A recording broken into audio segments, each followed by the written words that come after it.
Bizden şundan nakşilerimiz var. Essak tügemeydiğen, anlap zirikmeydiğen. Şunda, bizning yana shunday naqshlarimiz bor. Ata-bobolarimizning muhabbet kechirmishlari dastan qilib so'zlab berdilar. Mana bu bizim turmuşimizda kam bozib bo'lmaydigan xalq naqshlarimizdir. Xo'sh, qadrli mehmonlar, endi navbatdagi sahnimizga en sevgan naqshchi Abdush Yusufni taklif qilamiz. Qani, marhamat.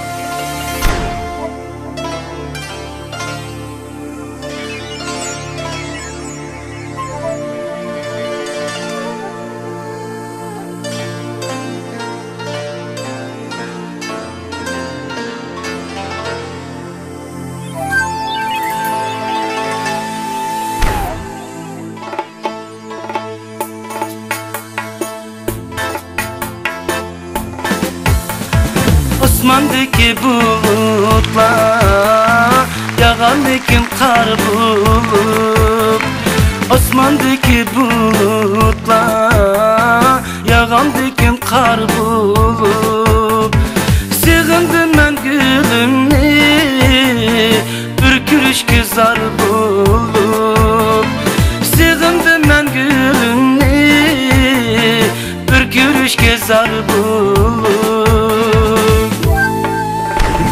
Yar barıda yakşıdık, yar ketip yaman bulduk Yar barıda yakşıdık, yar ketip yaman bulduk Yar derdi yaman iken, sargıyıp saman bulduk Yar derdi yaman iken, sargıyıp saman bulduk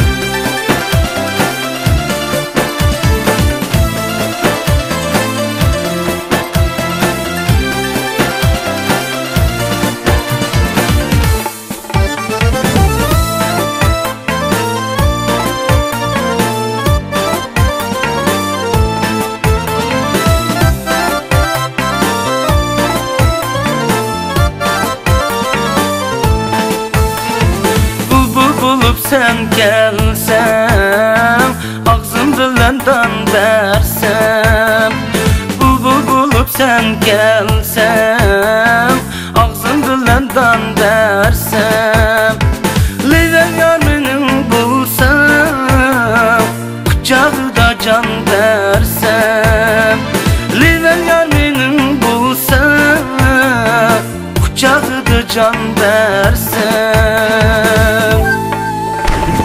Benim akısı xaman, leptepçi dusaman Benim akısı xaman, leptepçi dusaman Nada bana bilmeydi, hemmedi köyük yaman Nada bana bilmeydi, hemmedi köyük yaman Sen mu ettin derdini, men mu etay derdini Bilmeliydi çoğun bulup, sen bilmedin kadrini Tağta taylı